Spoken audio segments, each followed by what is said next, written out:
Ivana Alawi tatanggalin na sa Batang Quiapo dahil sa kakaibang ugali nito?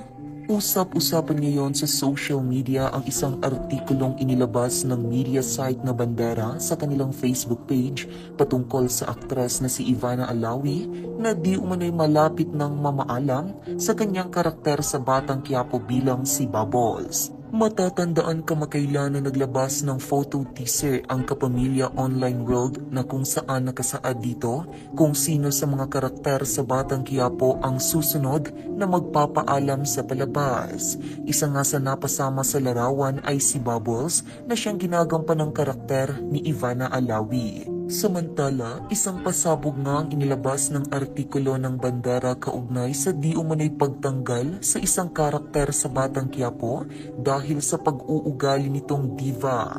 Kwento ng Bandera, dalaw mano ng kanilang curiosity ay napag-alaman nilang ang karakter ni Ivana Alawi o si Bubbles ang tatanggalin sa nasabing programa.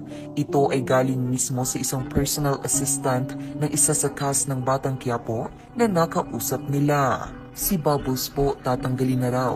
Sambit sa kanila nang hindi nila pinangalan ng personal assistant.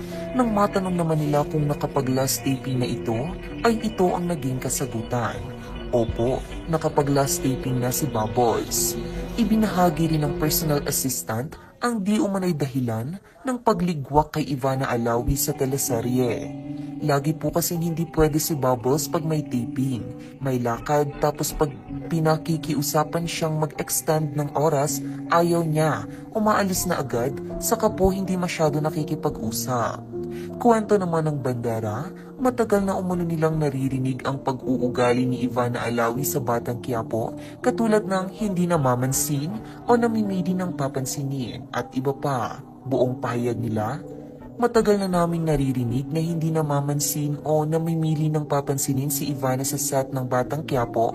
Pag dumarating daw ito ay diretso sa tent niya o standby area at laging nakadot-dot sa cellphone. Pagtatawagin na para mag-take ay nakasimangot at saka lang kunwari mamansin kapag magka-eksena na sila ng kung sino man. Naalala naming sabi ng ganap sa set ng BQ, si Coco lang naman ang pinapansin noon. Ang mahal-mahal ng ngiti, saka diva siya, Regs. Habang sinusulat namin ang balitang ito ay saka lang namin naalalang matagal na nga pala itong naikwento sa amin at iba-blind item sana namin pero dahil sa rami na ng mga nakakatsikahan namin ay nalimutan na. Sa ngayon ay wala pang pahayag kaugnay dito ang aktres na si Ivana Alawi at hindi rin kumpirmado kung siya nga ba talaga ang tatanggalin sa Batang Quiapo.